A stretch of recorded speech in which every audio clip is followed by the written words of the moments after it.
So hello everyone, how are you all? Welcome back to our channel. তোমরা দেখছো সুরজিৎ কোয়েল creation. তো আজকে কিন্তু আছি এখন হাওড়াতে। মা আর সাথে দিদুন আছে। তো এদের দুজনকে নিয়ে আজকে বেরিয়ে পড়েছি একটা জায়গায়। সেটা হচ্ছে আজকে আমরা আছি বেলুড় মঠ। তো বেলুড় মঠ ছোটোবেলা থেকে অনেকবারই গেছি, তো কোনো দিন আমাদের প্রসাদ খাওয়া হয়নি। তো এই ফার্স্ট টাইম আমরা প্রসাদ খাওয়ার জন্য একটু সকাল সকাল বেরিয়েছি, জানি না পৌঁছাতে পারবো কি না। তো বেলুড় মঠে এখন আমরা চলে এসেছি। তো বাস থেকে নেবেই আমি দিদুনকে আর মাকে বলেছিলাম যে তোমরা পিছনে আস্তে আস্তে আসো, আমি ছুট লাগাই। বিকজ হচ্ছে 11টার মধ্যে টোকেনটা কাটতে হয় ভোগ খাওয়ার জন্য। তো যদি না 11টার মধ্যে টোকেনটা কাটি তো ভোগটা খাওয়া আমাদের হতো না, সেই জন্য ওরা পিছনে আসছিলো আর আমি তাড়াতাড়ি করে এসে যাই হোক অ্যাটলিস্ট ভোগটা খেতে পাবো, মানে টোকেন কাটা হয়ে গেছে। তো টোকেন কেটে এখন ভেতরটা একটুখানি ঘুরছি, যদিও এখন 11টা 15 মতো বাজে আর 11:30 থেকে ভোগ খাওয়ানো শুরু হয়েছে। আমরা বেশিক্ষণ ঘুরতেও পারবো না, হাতে সময় নেই। তবুও দিদুনের তো বিশেষ করে ভোগ খাওয়ার ভীষণ ইচ্ছা। তার কারণ হচ্ছে সবাই আমরা বহুবার এসেছি, কিন্তু আমাদের কখনো ভোগ খাওয়া হয়নি। আর দিদুনের যেহেতু বয়সও হয়েছে, তো দিদুনের আজকে খুব ইচ্ছা দিদুন ভোগ খাবে। আর আমিও বাড়ি থেকে একদম মনস্থির করেই এসেছি যে না, দিদুনকে আজকে ভোগটা খাওয়াবই। তো যাই হোক অ্যাটলিস্ট টোকেনটা কাটা হয়ে গেছে, আমারও একটু শান্তি যে না, ভোগটা খাওয়াতে পারবো।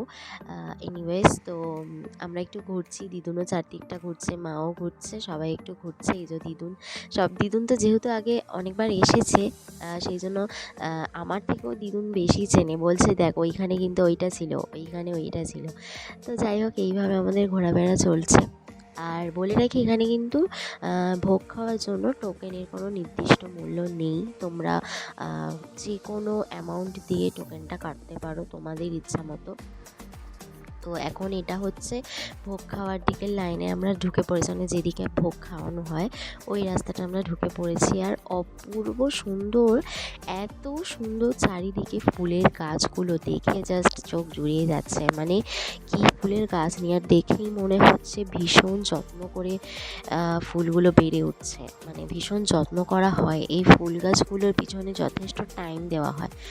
তো ওই যে ওয়ে টু প্রসাদ হল ওখানে লেখা আছে, তো এই রাস্তা দিয়ে এখন প্রসাদ হলের দিকে আমাদের যেতে হচ্ছে।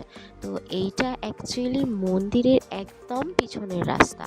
এই যে প্রসাদ কক্ষটা আছে, এটা অ্যাকচুয়ালি মন্দিরের একদম পিছনের রাস্তা। আর এরিয়াটা কিন্তু বিশাল বড় এরিয়া নিয়ে। তো এইটা দিয়ে এখন আমাদের যেতে হচ্ছে। এর পাশেও কিন্তু প্রচুর ফুলের গাছ আছে। অ্যাকচুয়ালি বেলুড় মঠে সবাই তোমরা জানোই, নতুন করে বলার কিছু নেই। বেলুড় মঠে আসা মানে শুধু যে মঠটা দেখা, মন্দির দেখা তা নয়, এখানে এত সুন্দর সুন্দর ফুলের গাছ আছে যেটা কিন্তু মানে চোখ জুড়িয়ে যাবে দেখলে, তাই না? আমার সাথে অনেকেই তোমরা একমত হবে জানি। এখানে অপূর্ব সুন্দর সুন্দর ফুলের গাছ। আর এই রাস্তাটাতে বিশেষ করে গোলাপ ফুলের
নিচে এরকম টাইপের জিনিসে করে এনারা মানে নিয়ে যায় একসাথে, মানে দুদিকে পরপর দিতে দিতে যায়।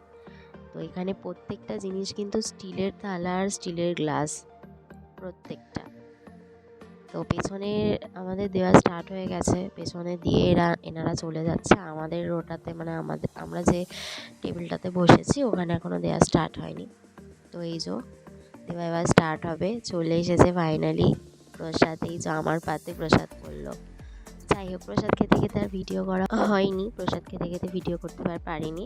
তো যাই হোক, এখানে কিন্তু আর একটা জিনিস যেটা দেখলাম অনেকেই সেটা করছে, মানে প্রসাদ খাচ্ছে প্লাস বাড়ির জন্য যদি কেউ মনে করে নিয়ে যাবে, বয়স্ক মানুষ যদি থাকে আসতে না পারে, কেউ যদি মনে করে বাড়ির জন্য নিয়ে যাবে তো সেটাও নিয়ে যাচ্ছে। কারণ অনেকে দেখলাম টিফিন কারি এনেছে বা কন্টেনার টাইপের এনেছে, তো সেখানে ওনারাই মানে ওটা পাশে রাখলে ওনারাই সেখানে একটু করে প্রসাদ দিয়ে দিচ্ছে। তো এই সিস্টেমটাও দেখলাম অনেকে করছে। যাই হোক, দেখে খুব ভালো লাগলো, কারণ সত্যি অনেকের পক্ষে তো আসা সম্ভব হয় না অনেক দূর থেকে। তো ফাইনালি আমাদের প্রসাদ খাওয়া হয়ে গেছে, আমরা এবার বেরিয়েও পড়েছি। আর কিন্তু মন্দিরের দিকে ঢোকা যাবে না, কারণ মন্দিরের গেট অলরেডি বন্ধ হয়ে গেছে। এবার কিন্তু সোজা বাড়ি মানে বেরিয়ে যেতে হবে। তো আবার সেই 3:30 নাগাদ খুলবে। তো আমাদেরও হয়ে গেছে, আমরা এবার বাড়ির পথে হাঁটা লাগাবো, মানে বাড়ি চলে যাব। তো চলো, আজ এই পর্যন্ত ভিডিওটা যেখানে এন্ড করছি। সবাই খুব ভালো থেকো।